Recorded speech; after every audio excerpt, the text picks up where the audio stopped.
Hello and welcome to a rather snowy edition of the Bull and Specs podcast. I'm Shane O'Connor. He's Adrian Lacey. I say snowy because Great Britain is suffering somewhat from a bit of a deluge of snow. And despite the fact that I'm in the Midlands and Adrian is down south in Kent, neither of us have escaped, have we, this week, mate? No, and Kent sort of swaggers for most of the year as if it has the God-given right to have good weather, even when everyone else hasn't. So it's come as a bit of a shock to London and the South East, if I'm perfectly honest. And I was going to say, it's come a bit of a shock to the whole of the UK by the look of it. Although, I mean, I got the sense, I don't know if you saw this as well, I got the sense that news outlets couldn't wait for the starting gun of the snow to actually happen. And even train operators as well. You see, there's one train operator that cancelled trains before that actually had any snow, which I just loved. I thought it was just so good. We shouldn't laugh, but yes. Yeah, this is a British way. We're going to cancel the trains because it's going to snow next Wednesday. But we'll cancel them now. And I just thought, wow, that's incredible. But have you heard it? I see that I've been watching the news up here and watching the internet, and I've been led to believe that you've had it really bad down there. Yeah, I'm not going to claim the very worst. I mean, the red warnings initially were up in Scotland. So as the continuity announcer on Victoria Wood said, we'd like to apologise to viewers in the north. It must be terrible for you. But that aside, yes, it's been pretty bad. So bad that, in fact, I couldn't get in, or I decided to plead with my manager. I'm freelance, but one of the things I do is for the BBC. And I didn't want another journey like I had on, which was it, Wednesday morning. Yeah. It was so bad that the driver, who's I need a cab because I'm going in at 3 in the morning. Before you think I'm living high on the hog, there ain't no trains at that time. And she literally said, "I'm not coming out tonight." And I thought, well, if my trusted driver doesn't want to face another journey like this, neither do I. So I went down on bended knee with a cushion and asked my manager if I could be cleared to have a hotel. It almost literally has to be a cold day in hell before you ask for a hotel room at the BBC. Yeah. Certainly on my grade. If you're Michael grade, that's different. No, that doesn't work, does it? He hasn't worked for the BBC for years. Anyway, so bless him. He did actually rubber stamp in, and so I had a 15-minute walk to work instead of a 2-hour drive through completely uncleared, unsnowploughed, ungritted, unsalted roads. Even the motorway-type section of the A road hadn't been touched by a snowplough. I couldn't believe it. Well, I wonder whether there'll be a case to answer, actually, because we've had a similar situation up here. And when I tell you about our week this week, I'll give you a bit more detail. But I'm just showing people the pictures of what you've got down while you were talking there in snow-wise. And again, just the next pictures that you're seeing of what I've got up here snow-wise. But I just wonder whether there'll be a case to answer about whether gritters should have been out and work. Because that's usually the thing that we do next, isn't it? Recrimination. We do it very well to give us. It's the national sport, really. Yeah. I have to say, just briefly, I think this is. I suspect at least part of the picture is George Osborne's swinging council cuts working their way through. I don't know how you feel about that. I don't agree with it at all. I mean, it's there. I mean, if you see the stations. The gritting stations. I don't know whether you pass any round by you, but I said the grit is there piled up. It's not that they haven't got any grit. It's that they haven't got it out on the roads. I mean, I think this is always the case, isn't it? Or it's that can still be cutbacks. I'm including snowplow, the actual machinery, and the drivers. I don't know, where are they? Well, they're the council depots, aren't they? I mean, they're there. They're ready to be called on and that. I mean, they brought the army out, which is a kind of cheap way of doing things, isn't it? I guess really. But anyway, sorry. We digress, because look at us, we've turned all British and talked about the weather for 45 minutes. I did want to know what you'd done this week as well. What have you been up to? Well, actually, I was just... my week has been dominated by snow. I've actually already told you my news, so I'll have to think of something else. No, I pretty much had the swimming pool to myself this morning. It's all feeding back to the snow. Oh, was this where you stayed? And one other swimmer. Was it you stayed in a hotel? No, sorry. No, back stayed at my house as a novelty thing overnight last night. No, I went for a swim this morning, and literally me and one other guy in the pool when I arrived. And this is not super early. I mean, they opened at 6. I was there an hour and a half later. Yeah. So whereas you'd normally expect, I don't know, 20 or so bodies pounding. So there's that. But snow was going to be my story. I'm stumped now. I'm sure I can think of something else. But no. I mean, it's the same for us, really. I was going to say, I mean, the pictures from our gate, and we're kind of. It looks like a lane at the moment, but it's actually a B road, believe it or not, where we live on a B road, and it's our first winter and our first snow in a rural community. And I've never kind of experienced all this before. And what I didn't realise, Adrian, was that we don't have the same problems that you city slickers have. because it's sitting there in your spats with your Tommy gun. I'll wear a top hat next week. Yeah. If you would, just so we know who you are. Yeah, you know, while you're all sat there having canapes with Boris Johnson, right, and David Cameron. Don't mention that man. We're in our wellies. No, but what happens is the farmers come to the rescue in a rural community. I have to say, I did chuckle. I heard on radio news this farmer had led a truck full of nurses.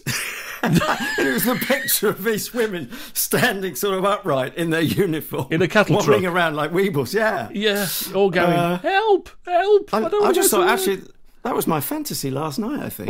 No, sorry. But like our roads have been blocked to the sort of two major towns that, you know, in each direction kind of thing. The roads have been blocked. We saw on social media this morning. Hasn't social media been great, by the way, for these kind of things, because you can get the information that you want straight away now. But the roads have been blocked, and by lunchtime all the farmers have been out with tractors, some of them with snow ploughs fitted. I don't know where they got those from.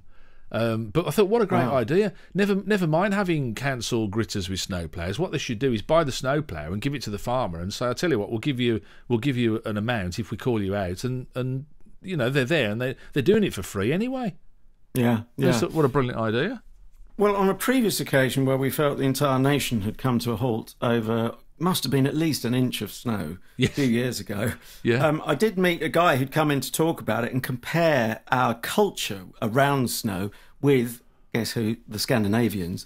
And he said in Sweden, they've got a rota. They just flip into a rota where you are responsible for, as an individual, not anyone with a uniform on, for clearing part of the pavement or the road, and they just snap into it. And again, with social media, email, whatever, mobiles, of course, you're going to instantly get the message, right, okay, can we go to plan A? This is your rota. Although I have to say, whenever I get a cold shudder, and it's not because of the beef from the east, but I get a cold shudder, and I think to myself, I'm so glad that I don't work for BBC Local Radio anymore. Because the snow, they go into what I call David Bowie mode, which I don't know if you remember. It was epitomised when David Bowie died, and a lot of radio stations did this, not just the BBC Local Radio stations, but they were like, you know, playing wall to wall David Bowie. Every show wanted to talk about David Bowie.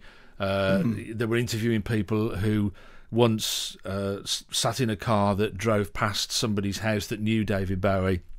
And you kind of all this sort of stuff. And it's the same with the snow, is that as a presenter, I was left, just feeling utterly demoralised. I remember one editor, and it was actually he was an assistant editor, a real clown, and made us read out 40 minutes of school closures in one go. I mean, like 40 minutes of school names, and I'm saying to him, like, are you kidding me? And he said his name then. Are you kidding? Are you kidding? And Eric? You could hear Robert, the people at the other Tom. end just switching the radios off. It was just awful. Yeah. Mind you, to be fair, you could hear that on your show every day of the week. It was, yeah. I never understood what that was all about. But I could hear a clicking sound. noise. Oh, yeah, Shane's on. Yeah. No, God bless you. You were top rated when I was on the station and for many years afterwards. So we expect great things of Bull and Specs. But yeah, you kind of think, it's nice to not have to do that and not have to. And I did like, again, I kind of struggle with watching mainstream media because I think they kind of they're hunting for the story that they can do rather than the story that there is. If I see one more local television reporter coming live from the gritting station, I swear to God I'm going to buy a cricket bat and go down there and sort them out myself. Do you know what I mean? It's so lazy. It's so passé and it's so twee. You just think, oh, come on, go to where the story is. Go and do some journalism instead of just doing the, oh, we're stood outside the airport. I've got a mate actually who doesn't work in the media, and he could never understand. He said, why do people always have to stand outside whatever the story is on television? Yeah. And he's right. Yes, he is. Our time is nearly up on this section, but we've got 2 shirt stories here. I have to say, off air, you were kind enough to compliment me on this shirt. It's Even lovely. this shirt, bless you, I like it. That's why I bought it. But this is snow related. I didn't have this up until day before yesterday because I hadn't packed for staying in a hotel overnight for the next day's work on yesterday, as I speak. So I had to go. My mate said, oh, it'd be lovely. You get to the hotel, put your feet up, open the mini bar, watch TV. Absolutely not. I was sliding around in the snow, going to Marks and Sparks to get some undercrackers and and a shirt. So what, you were in Marks and Sparks without any undercrackers on? Is that what you're saying? It's terrible, yeah. What dirty. No. But guess the one thing I forgot, and it wasn't undercrackers. What's the one thing you wouldn't necessarily think of? Certainly, I'm not even sure. Marks and Sparks wouldn't sell it. Socks. If you haven't packed, got all the clothes, something that helps you get on with your colleagues. And if you forget it, they might sort of move a little away from you. Oh, cocaine. No, deodorant. Indeed. Oh, I wonder what it was. Quite by chance. Well, not by chance. Yeah, exactly. No, it's back on today. I had to ask a colleague or a guest who was coming into one of the radio shows I was working on. I said, this will sound really daft.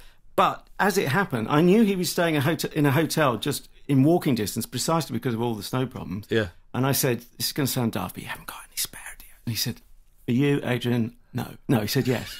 And a little spray, and the world smelt much finer. And away you go, yeah. And actually, was that what did you put on before the broadcast today, for the podcast? What was that? Was that a bit of cologne? Was it a bit of I think it's good for morale. This will sound again daft. Product placement.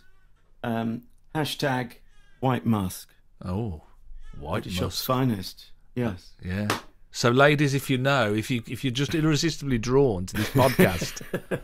Yeah, not to be confused with this, which is Specs cleaning fluid for Bull and Specs.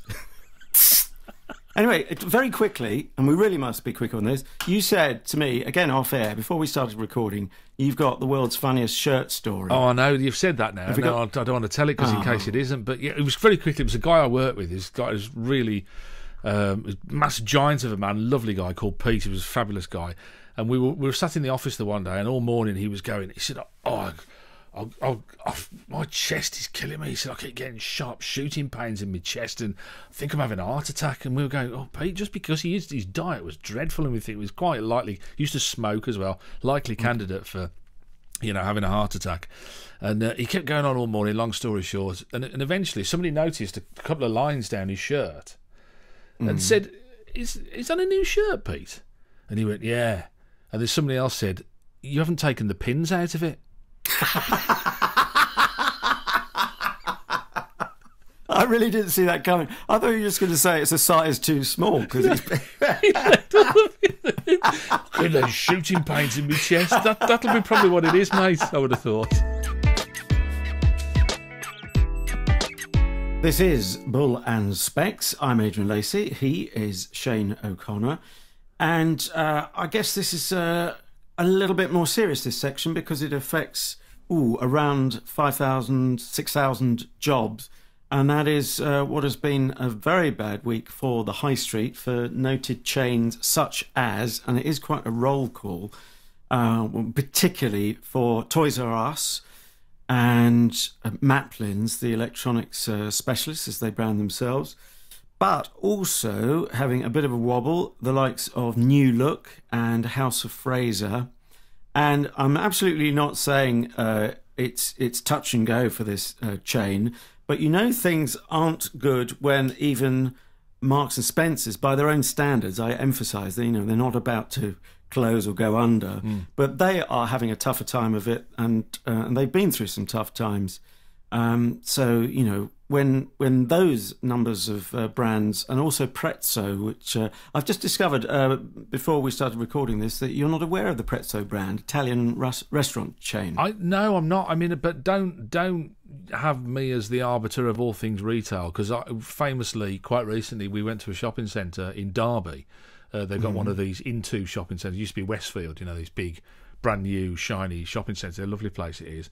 And I spent most of the time asking my wife who these various companies were, because I didn't know half the shop. I'm going, what's that?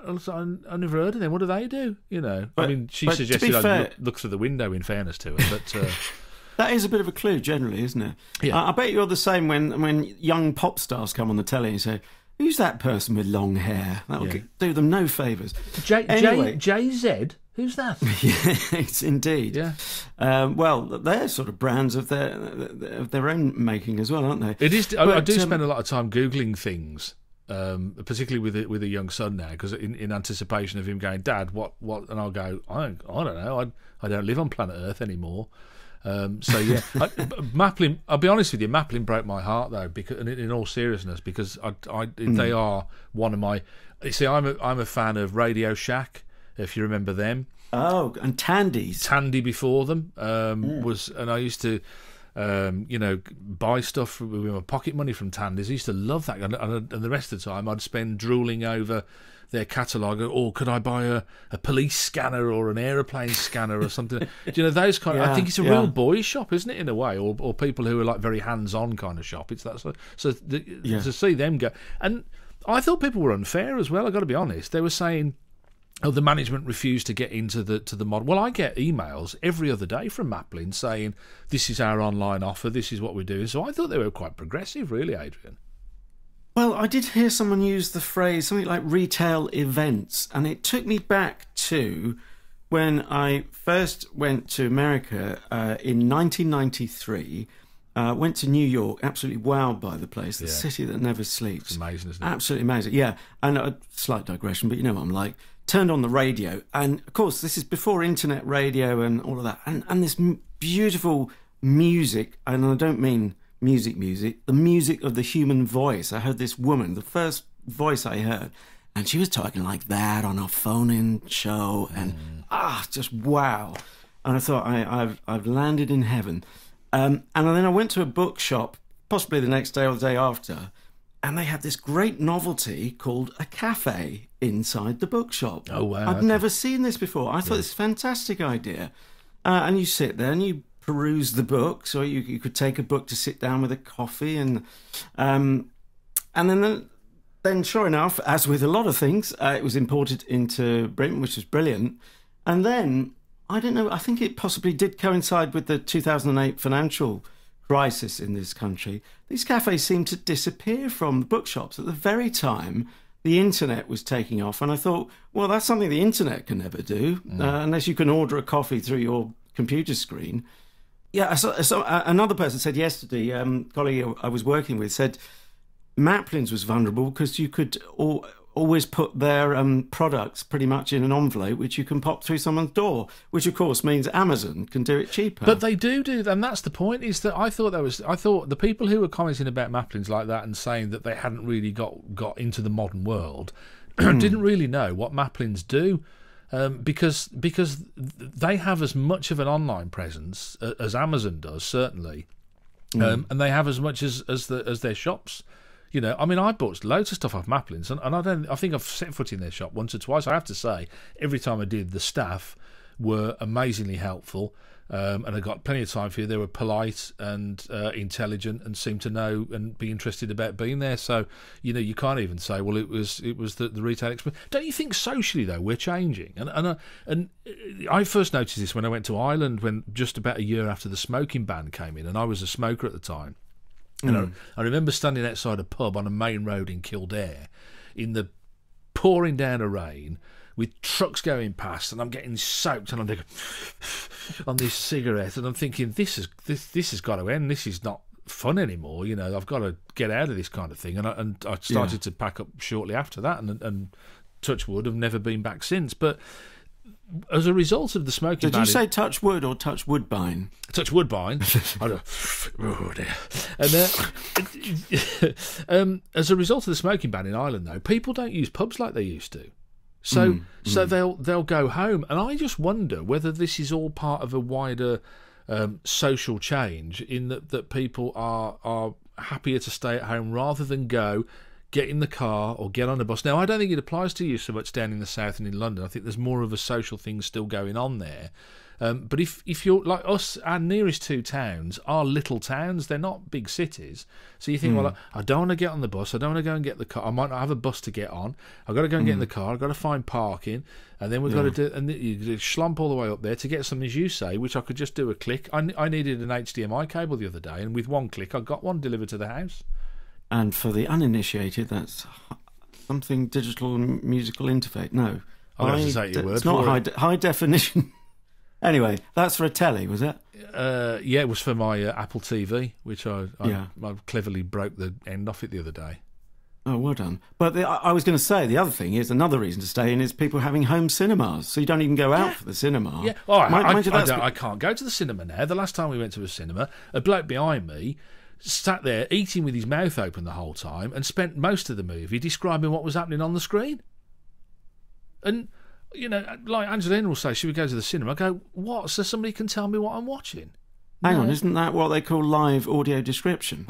That's probably his job, yeah. I mean, the eating with his mouth open was worse, to be honest with you, but, you know, like that kind of thing. It's really off-putting. But yeah, I don't know. I think there's a whole social shift where people, and the other thing is we're as bad. I mean, I've done this. I've gone into Curry's for a TV, and I've looked at all their TVs, decided the one I want, and gone and got it cheaper online.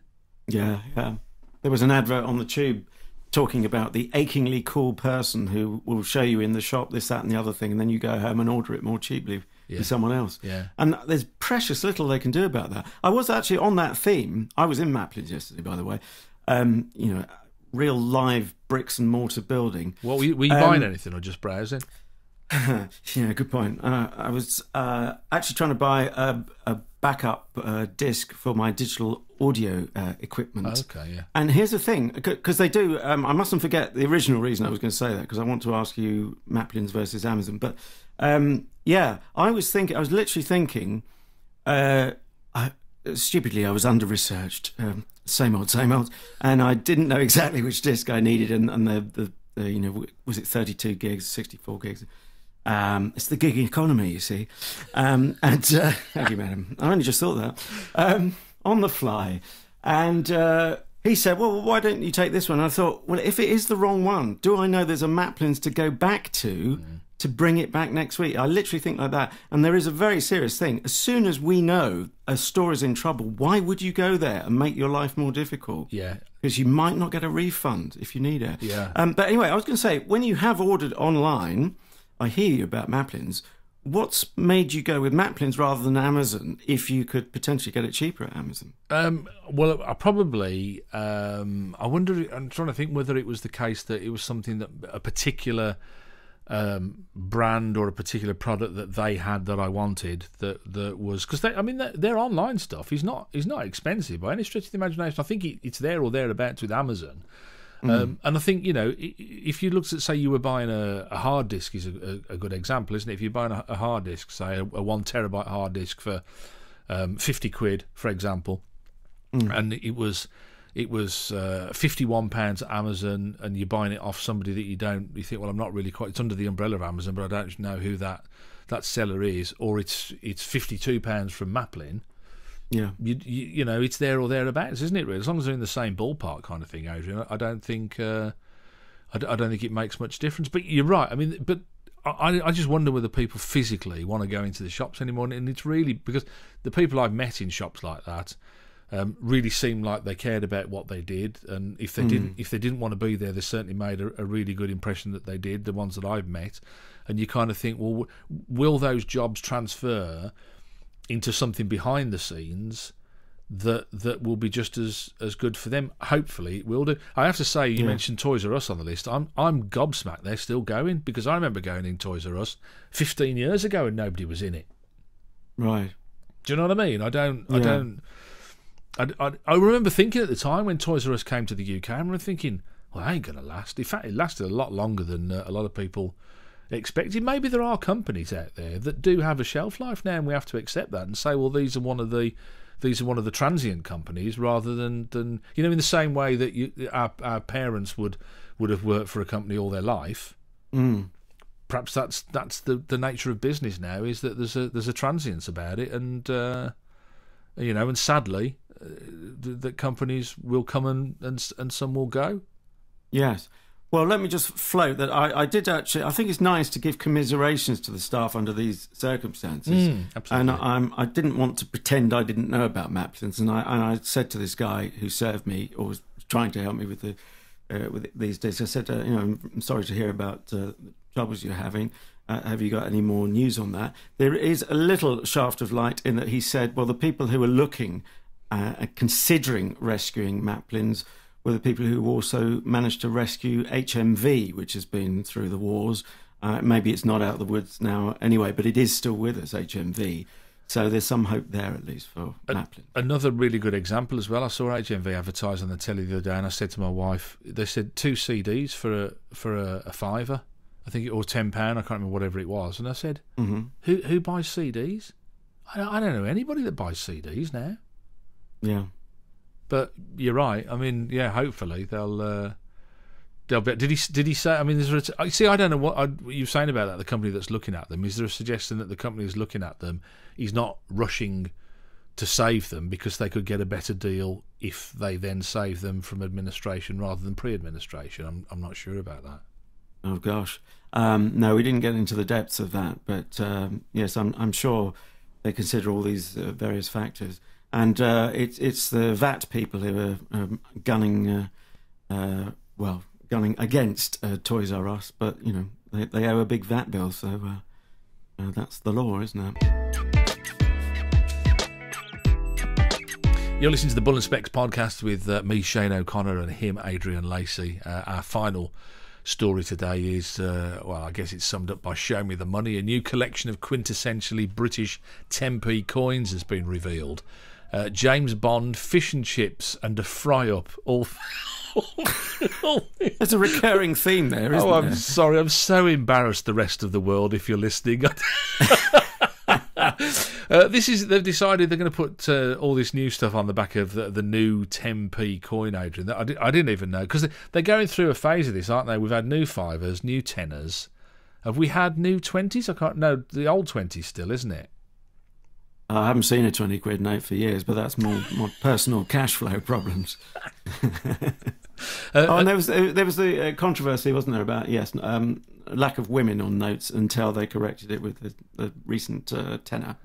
Yeah, they're saying the old £10 note is going to no longer be accepted in the shops after midnight on Thursday last week, that was. So if you're listening to the podcast now, I'm afraid you missed it. All those old tenors you got stuffed in your mattress, Adrian, you're going to have to take them to the Bank of England now and get those all sorted out. They've done an A to Z, haven't they, which is quite an interesting thing for the collection, which means it's going to be quite there's going to be quite a lot of different 10p pieces out there. They've done like a kind of an A to Z of things that go on the back, because they have to have the Queen's head on the front. That has to have that, doesn't it, for it to be legal tender? I think. And then so they've gone down a list of aces. Then they've got the list, which is how fish and chips came about. Because to be quite honest with you, they wouldn't have put fish and chips on the back if it wasn't for trying to fill up the letters of the alphabet, would they? Surely. I don't know. I mean, and the two are adjacent. It does smack of desperation to me. You've got E for English breakfast and F for fish and chips. If someone only had 2 10p coins and those were they, to use the correct English grammar, which I'd never normally use, just trying to sound posh, they'd think we're a food-obsessed nation. I don't think we're any more food-obsessed than any other nation. And they'd also look at it and say, high-fat diet, which, I can imagine some people in Glasgow a bit fed up that they haven't got D for deep-fried Mars bar. Then you could have the 3, couldn't you? DEF. Yeah, I don't know as well, but why they've got things like. See, I thought, they've gone for technology. They've got Macintosh on there, but I presume they mean the raincoat, don't they, rather than the Apple computer. Yeah, it's not A for apple, is it? No. Well, what's that old thing? A for horses, B for honey. B, yeah, bees make honey. Oh, yeah. C for swimming. And it goes on like that. The one that I did like and did make me smile, and I thought actually at least whoever's compiled this list, somebody had a sense of humour, was Q. Yes. Which is for queuing, which is the Great British Obsession. And pastime as well, all in one. It's quite interesting as well. Some of the landmarks like Stonehenge made it into S, and Angel of the North made it into A as well. Do you like this? I mean, do you like as an idea this doing an alphabet? I mean, it's kind of watered it down a bit though, hasn't it? Because it means you're going to have a lot of different coins. If they'd have gone on a theme and said, right, okay, we're gonna best of British, I suppose this cuts out any argument, does it, having an A to Z? Well, I don't know. Look, we like arguing, don't we? I don't know if it's me, but are you sensing some big, tumultuous political decision that's been taken place in a recent referendum that might be behind this anxiety that we have to remind ourselves how great it is to be British? Is it just me thinking it's B for Brexit? Oh, do you think so? I never even I thought can't of help that. make that connection. I know you think I obsess about it. I probably do. But it just, the timing of it just seems, and I don't know. I want to like it more than I do. I for ice cream cone. No. Maybe we invented it. We didn't invent the weather to go with it, sadly. No. National Health Service, and well, that's N. There'll be some people, particularly Jacob Rees-Mogg, will want B for Booper, all I know. So is it going to settle anything in this divided, benighted land of ours? I just wonder as well whether there's a bigger row brewing here, because I've noticed it's C for cricket, but F is fish and chips, as you mentioned. Yeah, no football. Not football. And I thought, well, maybe they've gone S for soccer, God forbid, and used the Americanism. But no, S is for Stonehenge. Yeah. That is a big omission, isn't it? I've not been this disappointed since I realised that P wasn't for punch-up, it's for postbox, but... You kind of... Yeah. So that's a big... I mean, they've missed off our number one national sporting pastime and put cricket in there. Yeah.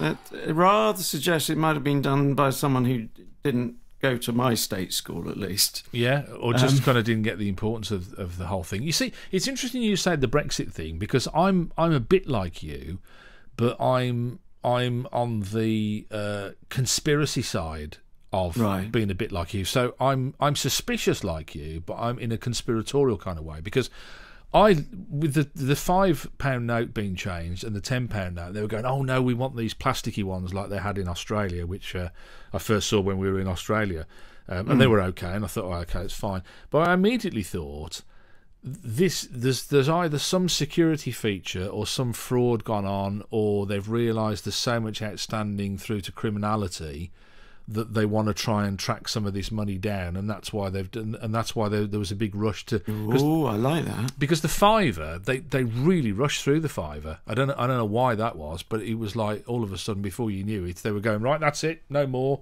If you want any more, you've got to bring them to the bank. But the other thing is, why is it? Well, the only thing I would say would be an argument against your conspiracy theory is it's such low denomination. I mean, why is it not the 50 pence pieces? Yeah. Because, I mean, who really deals in 10p's except for the odd car park these days? Yeah, I was going to say it's probably machines, isn't it? More than people for 10p's, I guess. Yeah, maybe not in this particular case. Maybe more on the note side of it then as well. I do wonder why we have to change it all. I mean, I presume that is a security measure, is it, that they have to keep? Because, like, why? I mean, the country wouldn't stop if we didn't have a load of new 10p's, but if we just minted the same kind of stuff that we've got now. Or, as the old joke has it, which I won't tell in full because of your roots, the guy who filed off the edges of the 50p piece to create 10p pieces. He wasn't an Irishman, was he? I couldn't possibly answer that. Not under the present circumstances. I would never make mock of a fine nation and its people. Do you know, I was doing a little bit of research about the coins and everything and how it all works, and I didn't realise that they did you know this? They hold a full judicial trial to test newly minted coins. Judicial trial? Yeah. It's a trial. It's called a PYX, PYX. And it's a ceremonies held to ensure newly minted coins conform to the required standard. These trials have been held since the 12th century, and the process remains largely unchanged since that date. These trials are held once a year. They're presided over by a judge, an expert jury of assayers as well, who have 2 months to test the coin's diameter, chemical composition, and weight. And if they say it's okay, it goes. I love this forward-looking country of ours. I mean, what on this earth? country. Before it goes to the picks, you can't you can't spend. It's amazing. It's like another world, isn't it?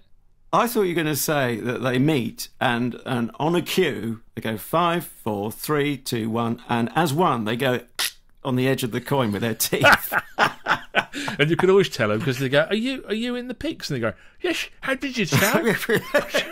I've done 20 years service. And there's one person that says, "Well, mine were fine. They were chocolate coins." Ah, yeah. Oh, that's now you're talking, aren't you? I do think it's kind of ruined the whole tossing of a coin, though. Because I mean, at football matches now, they'll get the two captains together and they'll flip the coin and they'll go heads or James Bond.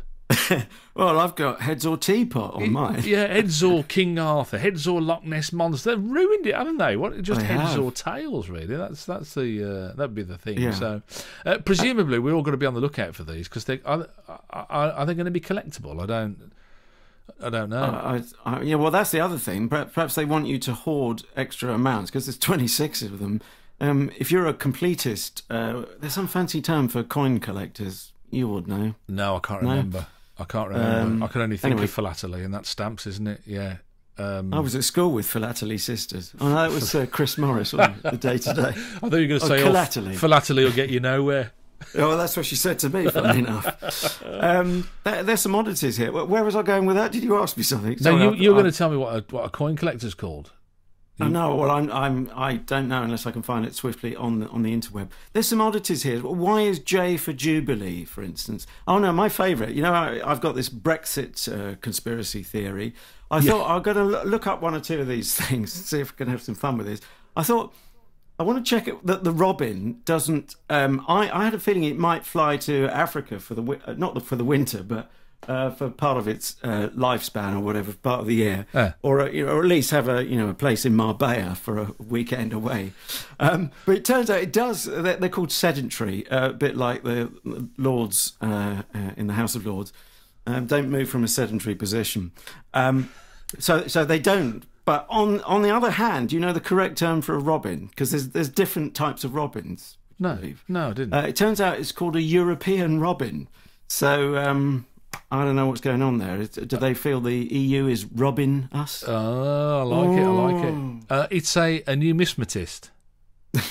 Same to you. Somebody who collects coins or banknotes is a numismatist. That was her name. I couldn't think of her surname. Philately numismatist. No wonder I couldn't think of it. I couldn't even pronounce it. Not with my teeth from the pick. Funnily enough, the teachers never called her in from playtime. Weird, that, isn't it? They said, "Oh, you," and Yes. pointed. Yeah. Anyway, there we must wrap it on that suitably a tongue-twisting note. We can be found in audio at Spreaker and iTunes and other unspellable things on that are Google-proof. Remind me, I've missed a couple, haven't I? No, you got Spreaker, iTunes, iHeartRadio, and Stitcher. Stitcher, that's the one I was. It was a Stitch you Up. always think it's a Stitch Up anyway, so it's a I Stitch do, Up at yeah. Stitcher. Or of course you can see the pictures, can't you? You do the pictures. You like the pictures. Oh, me? I thought you were in charge of pictures this week. Yes, we're at the YouTube. Thank you, Uncle Bryn, from Gavin and Stacey. Eternally grateful. So, in fact, the best thing is to subscribe to your channel, isn't it, Shane? And Yeah, if you have a lot, if you go onto YouTube and type in Bull and Specs, but use the ampersand, same as if you would if you're doing it on iTunes or whatever, then you can find us there. If you can subscribe, it's really great because it really helps us out. And if you can like stuff as well, that really, really helps. And if you watch the the pictures, of course, you get to see the extra bits that you don't hear on the audio podcast. But I know for a lot of people, the audio, like I think you were saying, Adrian, that driving along is great in the car. You can just put it on your favourite device and have a listen and hopefully have a chuckle and a nod or a scale of disapproval, whichever one you want to do. We don't mind as long as you're listening.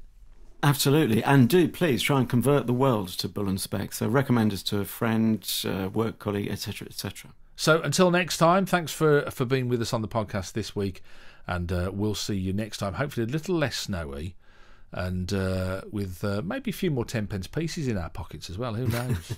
26.